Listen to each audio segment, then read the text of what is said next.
Yeah, this is R&J with my videographer here, Marion. We just went and saw that Black Panther movie just the other day and let you know what we thought about it. So honestly, I felt it was like a really good movie, man. I really feel like we were very well represented. Yeah, represented. Exactly. We were very well represented in it. Not too often do we see each other as kings and queens, or even having high respect for women, like in that scene with Okoye and Okoye on the battlefield. Yeah. And I really feel that's something that we honestly need to see a lot more often in the black community, especially to the youth, man. What you think about it? Well, there was a lot of hype in this movie, of course, right? Yeah. People were just putting their thoughts in this movie before it even came out. I saw the first trailer, I don't know how long ago it was, maybe last year when it came out, and I already made up my mind I'm going to see this movie. I didn't expect it to be so close to, like, play so much homage to Africa. I thought it would be more like how the latest Captain America movies have been played out, where there's been a lot of fighting. I mean, there's been a lot of action, but I was expecting for it to have such a lush world, how they build the world of, Wachovia, and how they made it more immersive in their culture. It made you feel like you're part of the culture, as well as it brought in out also, Oakland, right? When they show Oakland a few times, you knew where it was. You felt like, man, this is exactly. This is authentic. authentic. So close to it, man. We're like right here at home. It felt authentic. What I did like about it, for sure, was the music they played. I think it went with the movie really well.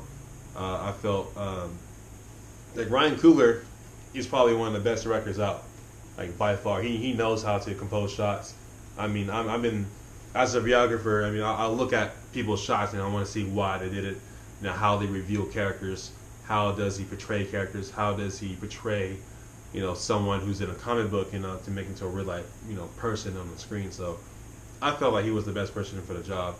He did, everything. He checked all the boxes, how you gonna do your character development. He definitely brought in a lot of. Yeah, I felt that was like very smooth because the way they even introduced the characters into the movie, you felt like very close to them, very relatable. Yeah. Even if you've never even seen another Marvel movie or the comics, you just felt like you could relate to whoever was up on the screen. Yeah. I definitely felt an emotional connection with these characters. Right. Even only person I didn't really care for, and I'm not gonna say because he's white, but the CIA agent. Okay, yeah, you feel like he was like they used him as a plot device, but like he was I don't know why he was even there. He wasn't important. He was just kind of there. At one point, it stuck around. They could have used someone else, but they gotta throw at least one white guy in there. I don't really care what race you were. Hey, a token. At the same time, it was cool, and they definitely had a good cast of characters with that whole movie. I definitely I wish they had. At the same time, it is a Marvel movie, so you're gonna have certain plot lines kind of fall into place. But beyond that, I think the movie was very well constructed overall. I think it was great. Yeah, it was definitely, man. Shout out to my mama. She said this was very close to the Lion King, man. How do you feel about that? Like, no, seriously. Nah, man. I don't see the Lion King list, man. I watched this movie not one time.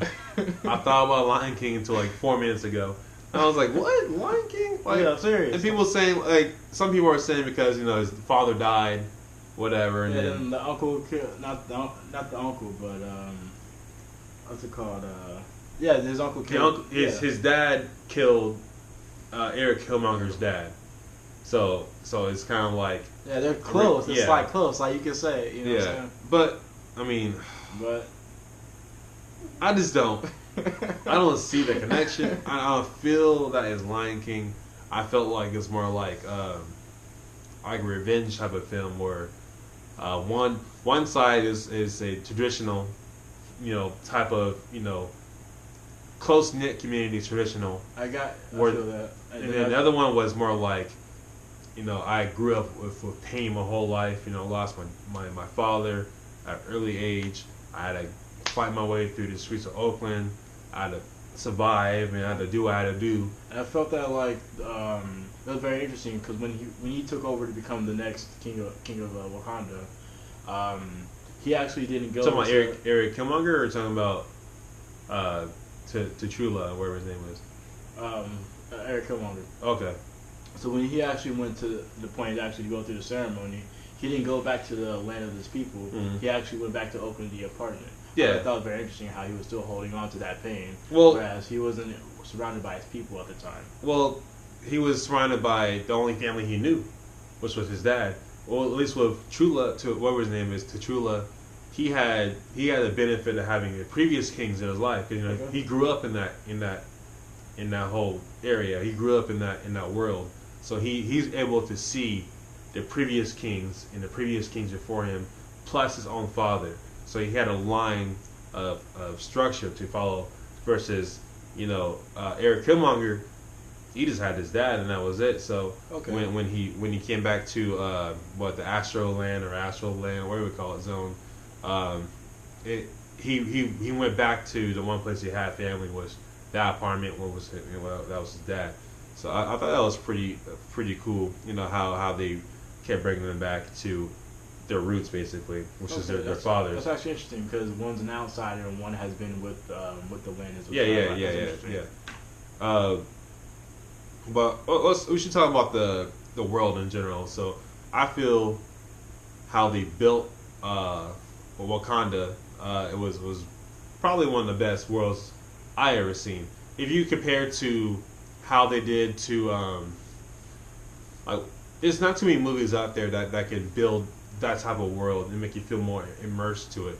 And also they took you out of that world and brought you into the modern world, and where they were in South Korea, they were in Oakland, they were probably, I don't know what the city they were in besides that too, but they're probably in other settings too. But I felt that they did everything super well. According to they did the casting was perfect. They had the right costumes for everyone.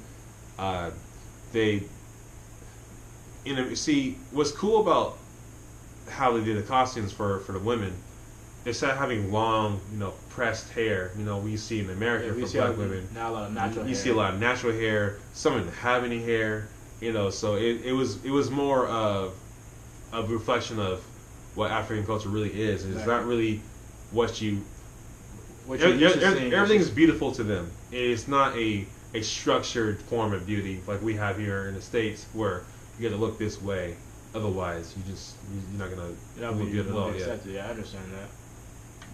I do like the when they challenged the first challenger for the king for the throne, when they had that waterfall, and they had everyone kind of watching whatever is all right, who wants to challenge whatever, and then M'Baku came down, and that dude was a beast, man. I was surprised that he lost, honestly, because the way that he was beating up old boy, man, I was like, dang, he's about to tear him up. And then you can tell that when he lost, he spoiler alert, when he lost, he gained respect, for the king, because the king sort of mercy. Exactly, because he's trying to show examples of people that we're not killers, unless we absolutely need to. Exactly. Yeah. And then I think at the end, when Eric Killmonger came over to take over, I think he lost the respect of his people, because he showed them that this is what we are capable of doing, and we're going to do it anyways without any sort of holding back on our own. Yeah. Even though it's against all the code that they actually started with. Yeah. Well, their code is more fight if necessary. They're more isolationists than anything else, and Eric Killmonger is more like, but they still we're gonna come out and do this. I mean, isolationists to a point, because they did still have spies all around the world. Yeah, they had spies, but they weren't involved in like other affairs. Like Eric Killmonger, he's all over the place, he killed probably 50 to 1,000 people probably in his lifetime. He had a notch for every time he killed someone. So he was all over the place, different countries, wreaking havoc. Where Black Panther was kind of he was kind of staying where he's at. He freed those refugees in the beginning of the movie, those girls who were sex trafficking, and he got them out. But besides that, man, he was more like for his people. Exactly. Rasel Killmonger, you know, he was working and he was working for the CIA too. So remember, he was with the CIA. But that was just more means to an end because he did at the end double cross them. Yeah. Well, he had his own methods and he had his own motivations.